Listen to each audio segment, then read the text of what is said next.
found in W local train.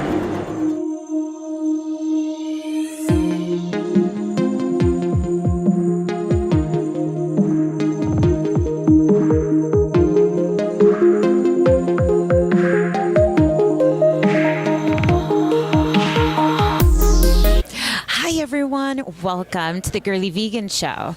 Today I'm super excited because we're here in Yorktown, Pennsylvania for the Phenomenology convention. I'm super excited because this is all about ghost people that are experts in demonologists, and we also have an expert in ufology as well. So this should be a lot of fun. I cannot wait. It feels like it's Halloween all year long here. So it's going to be quite fun. The convention started on Thursday, it ends on Sunday, and it's going to be quite fun. So let's get ready to interview some fun people, check out the vendors room and some of the presentations. So let's get to it. So we're here today with Barry at Phenomenology. Tell us a little bit of what you do and why you're here today. Well, we do board channeling. When you think of board channeling, most people think of a Ouija board. And our board is definitely not. In fact, our board has been totally designed by the spirits through channeling sessions. It's their design. They've given us prayer protection that we use for it. And it's done in the most sacred of manner that we can. Every session starts with prayer. If you don't believe in God, I won't even allow you to come to one of our sessions. So if they don't believe in God, they can't come to session? That's interesting. I like that. So it's like you're maintaining it in the form of light and love, which is God, of course. It is light and love, and we're going to reach into your inner self, and we're going to pull the spirits forward to talk to you. But we only want the good spirits to come through, and we do know that they do try.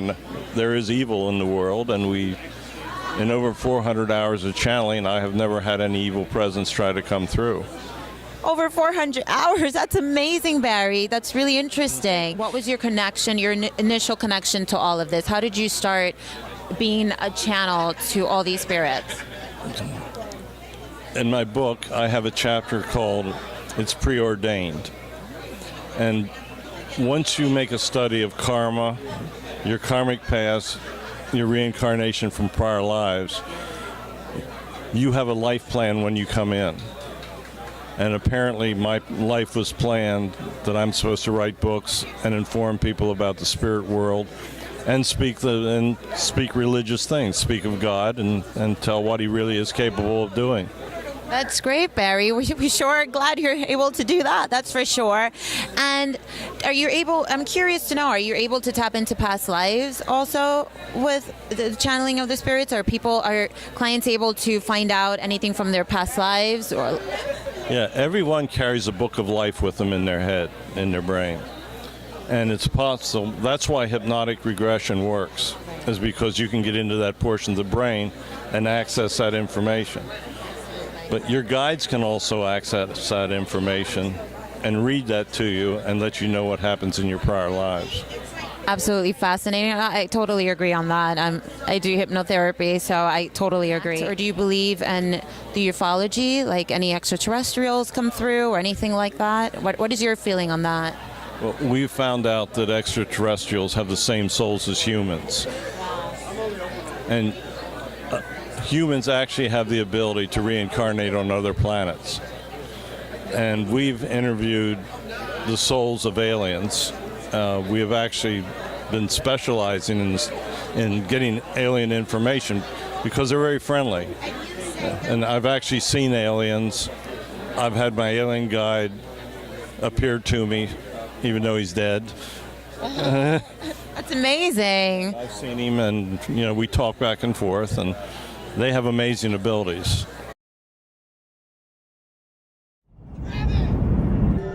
What is it? I don't know what that is.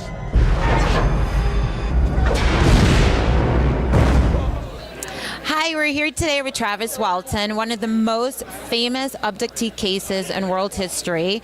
So, hi, Travis. Thank you for being part of the GirlieVegan show. We're so excited. Nice to be with you.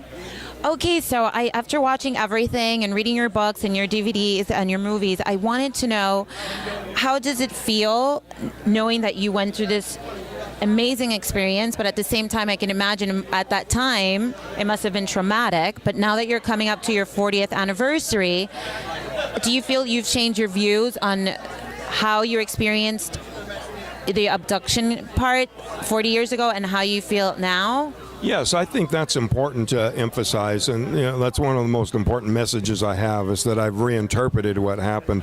Although it was horrific seeming to me at the time, I've evolved in my understanding that it was probably more benevolent than I ever imagined. Wow, so you feel like they were probably trying to help you instead of trying to harm you? Yeah, there's quite a bit of evidence that points in the direction that they were just simply trying to revive me. Travis, but I find that amazing to know that you were on a ship and you got to see these beings so up close. I mean, that's amazing. You must feel at least there's something so beautiful and special, and there's no coincidence that day you got off the car. I think I just want to say I think that's amazing. Well, it does make you feel set apart in the idea that, although, I encounter a lot of people who believe that these things are probably real, to absolutely know it to be real.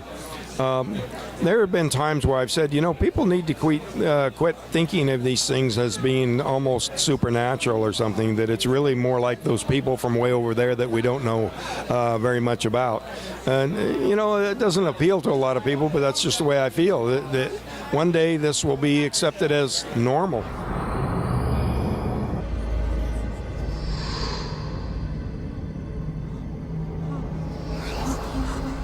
What is your driving force behind 40 years later, you're still going out there against the critics, against anyone, and still doing your presentations and not giving up on people that believe in ufology?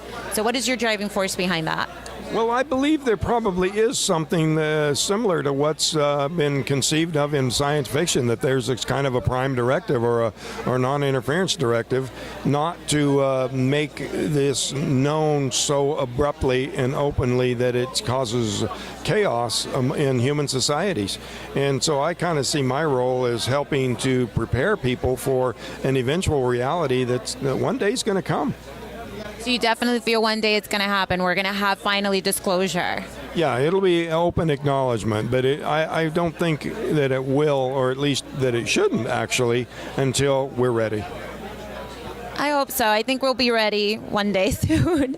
And Travis, thank you so much, because I have to say, it's amazing. You went through so much. Like I said before, in a time where people made fun of you, you lived in a small town, no one believed you, your friends, your co-workers, everything that had happened. And thank you so much for creating change for us, that we're able to be out here today at UFO conferences, at Phenomenology conferences, and all this, being able to talk about the paranormal, because you lived it. You were there, and so thank you so much. And I'm sure a lot of people out there are so grateful to you for taking this role of going out there and just speaking up for us. So thank you. Well, yeah, you're welcome. And, I do see some progress. I see a shift in attitudes, and it's becoming more that the naysayers are being perceived as the kooks. I love that. Yay! Well, thank you, Travis, so much for taking time here on the GirlieVegan show. We really appreciate it. So thank you, everyone, for tuning in. Thank you, Travis. And don't forget to pick up Fire in the Sky, the book, watch the movie if you haven't, and his latest documentary called Travis. So thank you, everyone.